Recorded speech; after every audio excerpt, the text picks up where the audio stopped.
Vamos con los expertos en la información. Arnulfo Valdivia Machuca, exdirector del Instituto de los Mexicanos en el Exterior.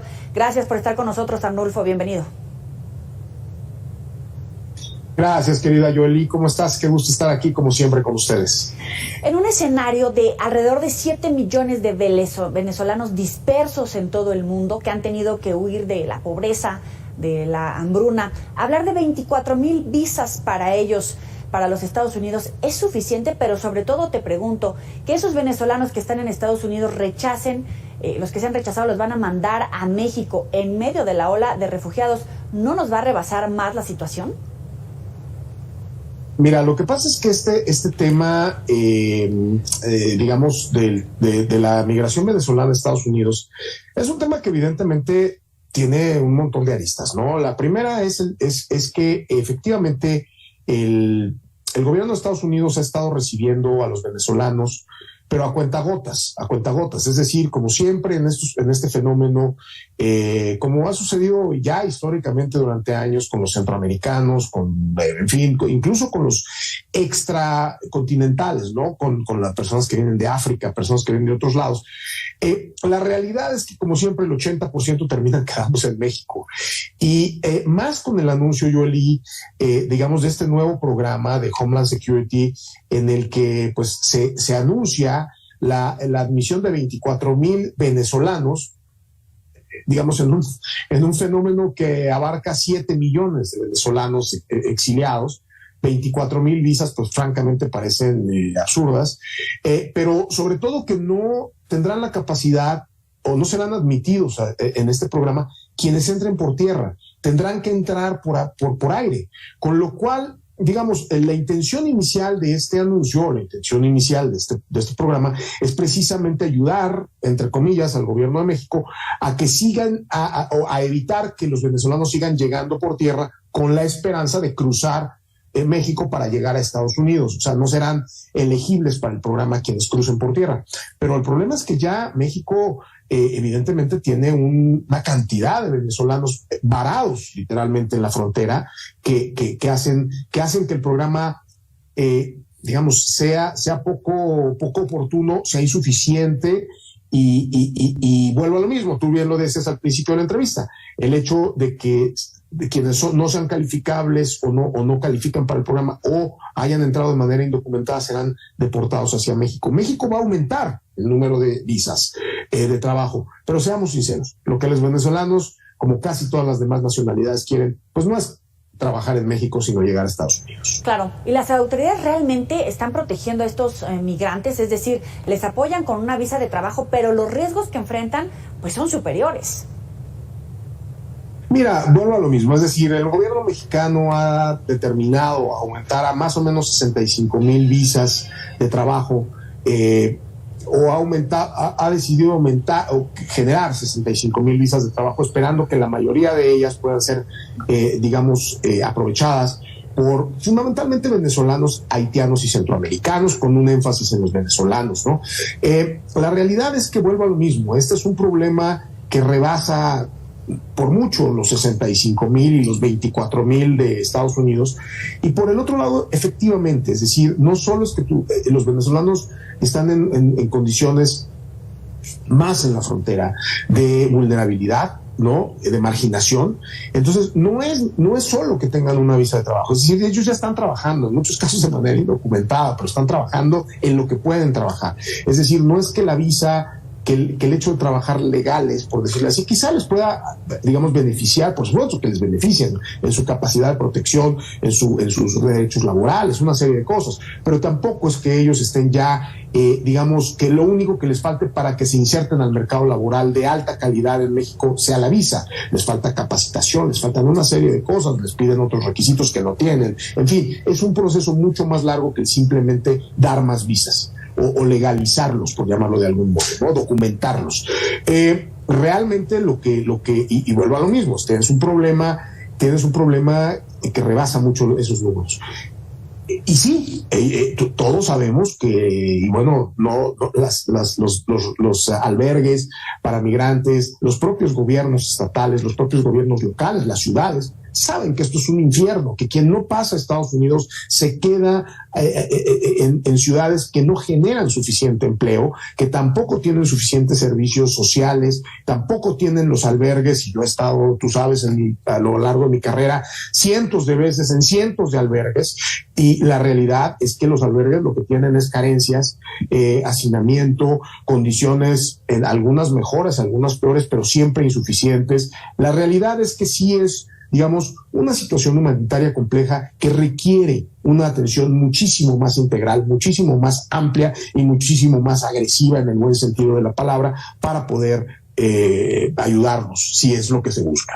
Dices, es una situación humanitaria grave que se tiene que atender, pero ¿realmente se está atendiendo la situación por ambos lados o son pañitos tibios estas visas 24,000 frente a 7 millones?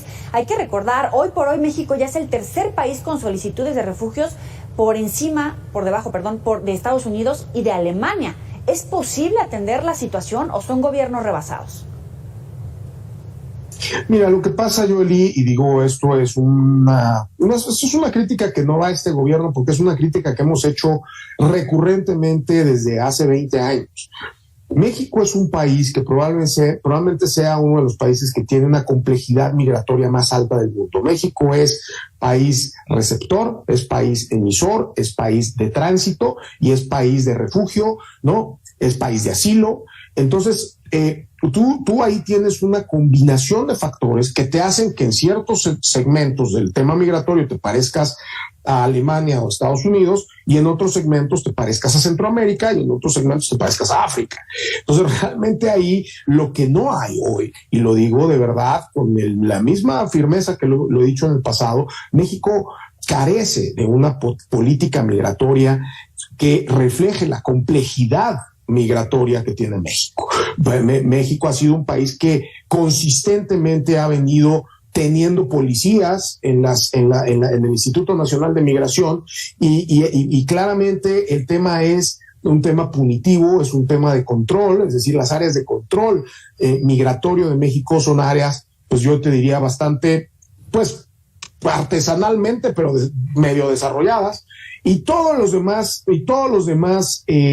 aspectos, todas las demás facetas de una política migratoria son inexistentes en México y lo han venido siendo desde hace 30 años. Esto no es de este gobierno, ni del pasado, ni del anterior, es desde hace 5, 6 o 7 gobiernos que han desdeñado el tema migratorio sin darle esa importancia, sin darle esa relevancia, porque además hay un montón de intereses creados también, digo, desde los propiamente las corruptelas típicas de la regulación migratoria, de los agentes migratorios, hasta las ONGs que viven de que sigan llegando migrantes en condiciones,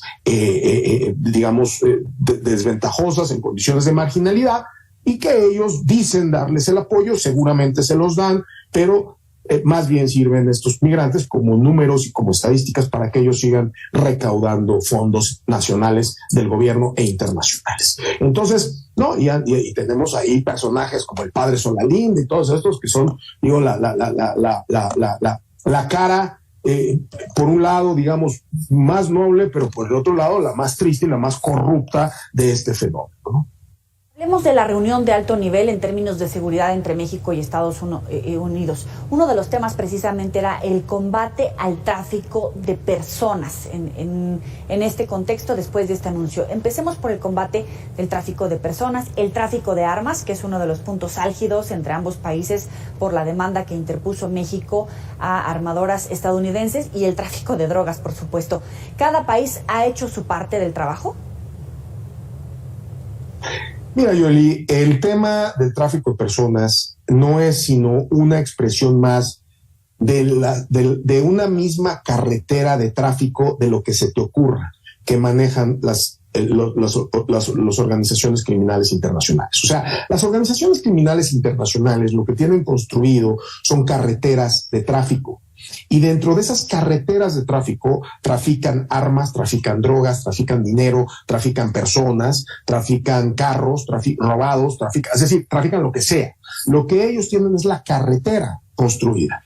Entonces, el pensar que vamos a estar en capacidad de detener el tráfico de personas, cuando no hemos sido capaces de detener el tráfico de armas, el tráfico de drogas, el tráfico de efectivo, el tráfico de estupefacientes, de mayores, de menores, de órganos, es decir, hay una lista interminable de cosas que circulan por esa carretera. Lo que está abierto y lo que ellos defienden a pistola, ¿no?, a fuego y sangre, es que esas carreteras permanezcan abiertas, esas carreteras de crimen. Se pueden tomar medidas, seguramente, se puede paliar y se puede ayudar a un determinado número limitado, seguramente, de personas, sí, por supuesto, pero eso no resuelve los problemas de fondo. El problema de fondo es que está prohibido entrar a Estados Unidos y todo el mundo quiere entrar a Estados Unidos, y entonces hay gente que dice que México debe de seguir una política de libre tránsito cuando el libre tránsito se interrumpe en la frontera, pero al mismo tiempo también por razones humanitarias no puedes dejar de recibirlos aunque ellos no quieran estar ahí. Entonces realmente es un fenómeno que requiere una coordinación de políticas mucho más amplias que las simples paliativos que recurrentemente se dan desde el espacio político. El tema migratorio es un tema, por supuesto, que requiere voluntad política para resolverse, pero que es un tema que tiene profundas raíces en su forma actual en el crimen organizado. El crimen organizado es quien maneja el volumen, el gran volumen de la migración, quien cobra las cuotas para que los migrantes crucen a México y después crucen a Estados Unidos, quien les vende protección, quien los secuestra para cobrar recompensa de sus familias. En fin, el crimen organizado es quien hoy está manejando ese fenómeno, desafortunadamente, y las medidas es decir, esto es una empresa multinacional que mueve billones de dólares al año y lo estamos enfrentando con un policía de barrio, ¿no? ¿Cuál es tu evaluación al respecto del encuentro en términos generales en materia de seguridad? Mira, yo creo que, sin embargo, dicho todo lo que acabo de decir, que parece todo pesimista y negativo, la verdad es que me parece que la reunión es una excelente señal. El gobierno de México había sido en últimos años renuente, digamos, a tener una cercanía, digamos, demasiado obvia con Estados Unidos, sobre todo en temas que consideraba propios de su soberanía, como el presidente y el gobierno recurrentemente utilizan la palabra. Y sin embargo, estos, más soberano que el hackeo al Ministerio de Defensa, pues digamos, se me ocurre algo muy complicado, y está sobre la mesa. Es una gran señal, Nosotros finalmente, nos guste o no nos guste, somos, y digo, nos gusta o no nos gusta, y hablo desde el punto de vista del gobierno, ¿no? Le guste o no le guste al gobierno, somos vecinos de Estados Unidos, tenemos una relación complejísima.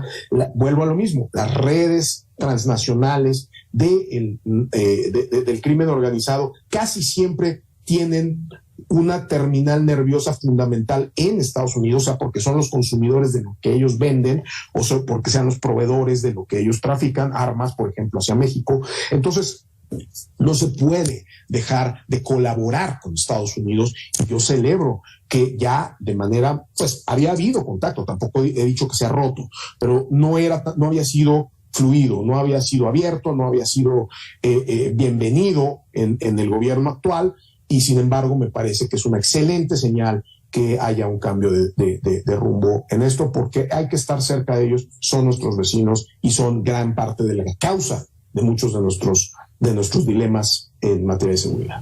Arnulfo Valdivia Machuca, muchas gracias por estos minutos para el auditorio de Mega Noticias.